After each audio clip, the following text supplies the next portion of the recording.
बच्चों, आज के इस वीडियो में हम समुद्रगुप्त की विजय के बारे में अध्ययन करेंगे।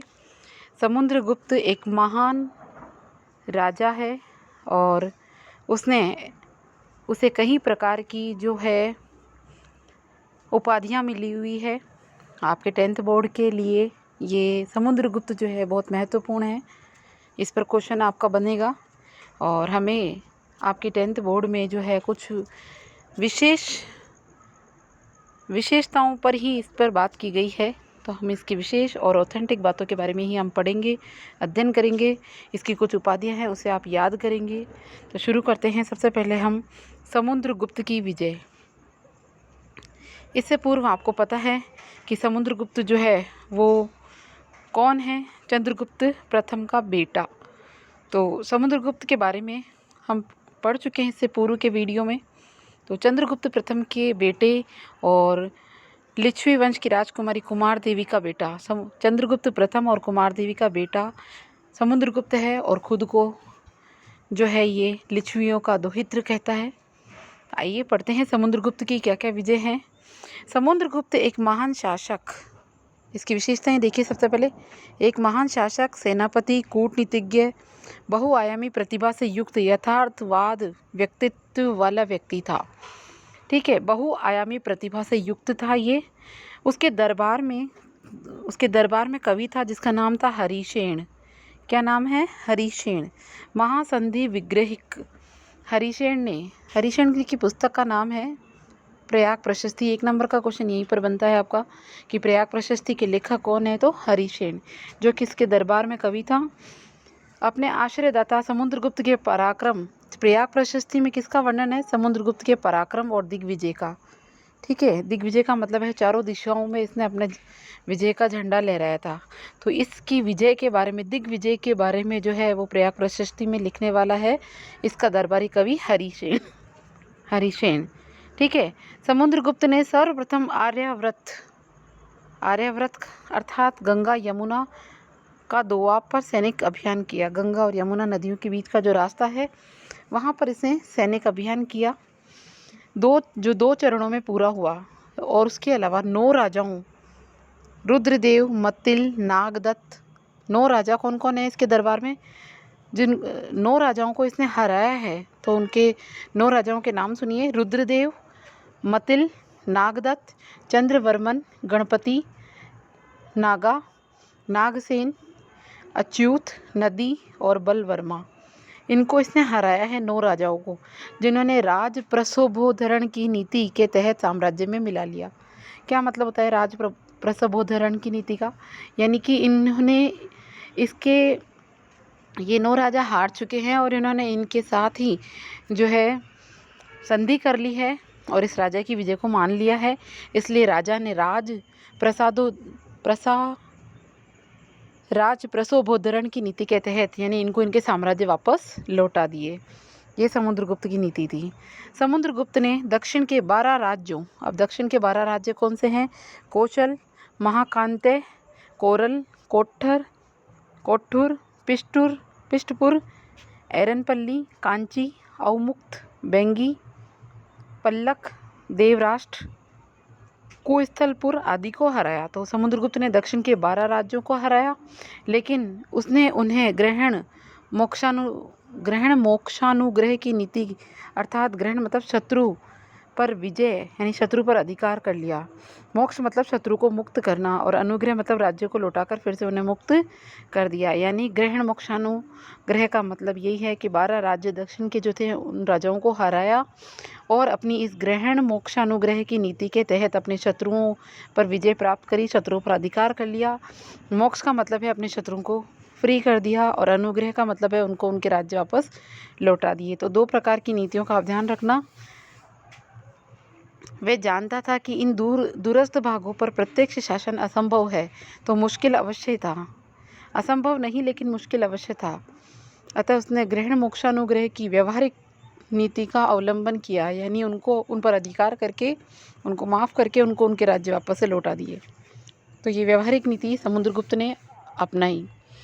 समुद्रगुप्त ने मध्य भारत के आटविकों को भी परास्त किया और उन्हें अपना भृत्य बना दिया।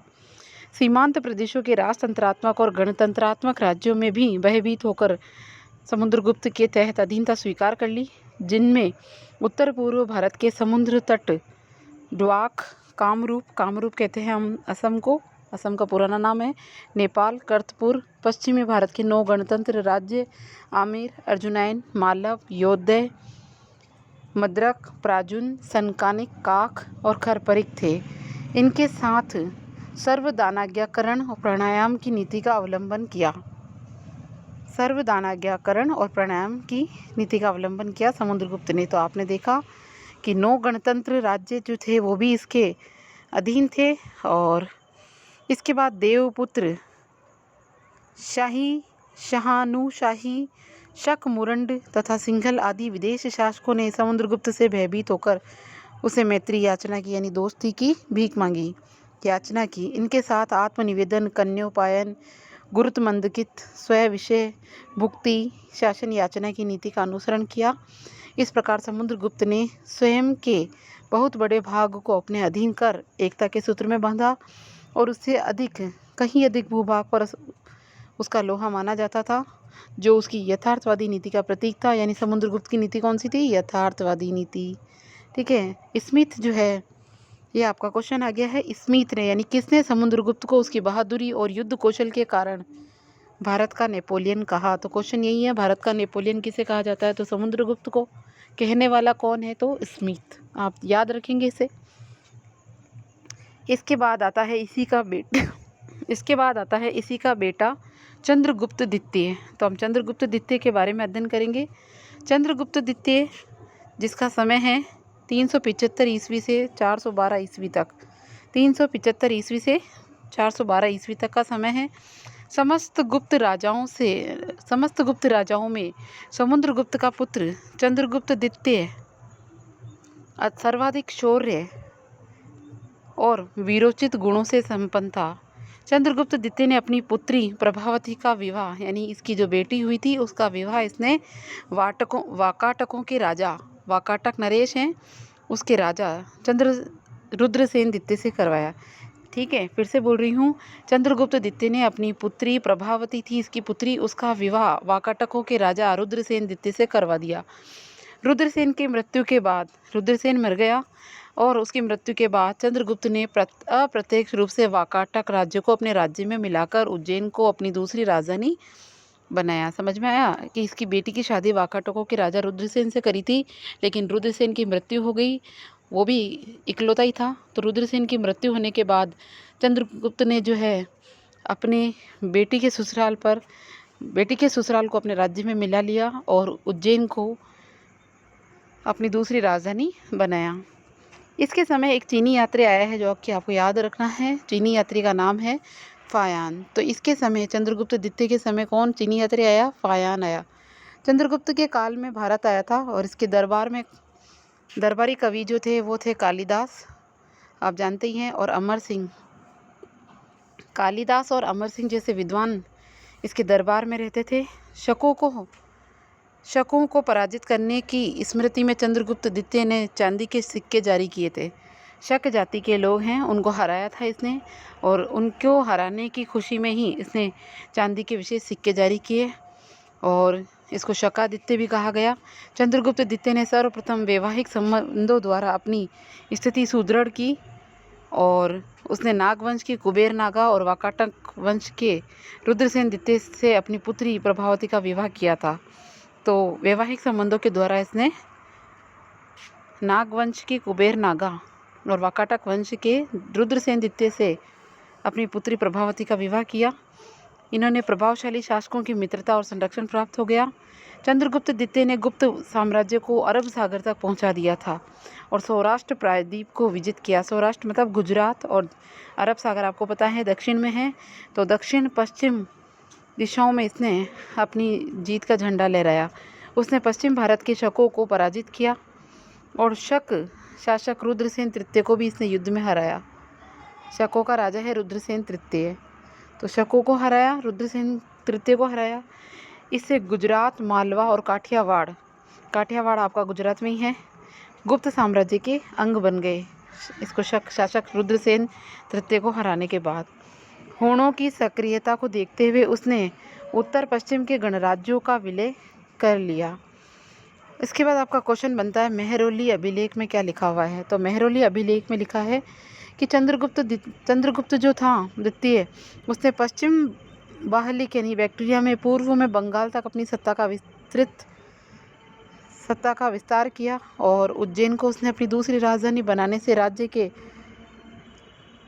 समुद्री व्यापार और गुजरात प्रांत के संसाधनों में वृद्धि हुई। चंद्रगुप्त ने अपने पराक्रम और शौर्य से गुप्त साम्राज्य की सीमाओं का विस्तार किया, चतुर्दिक विकास किया और अपने यश में भी वृद्धि की। तो इस प्रकार चंद्रगुप्त जो है एक महान शासक रहा है। उसने दक्षिण, पश्चिम, उत्तर, पूर्व सभी दिशाओं में जो है विजय हासिल की।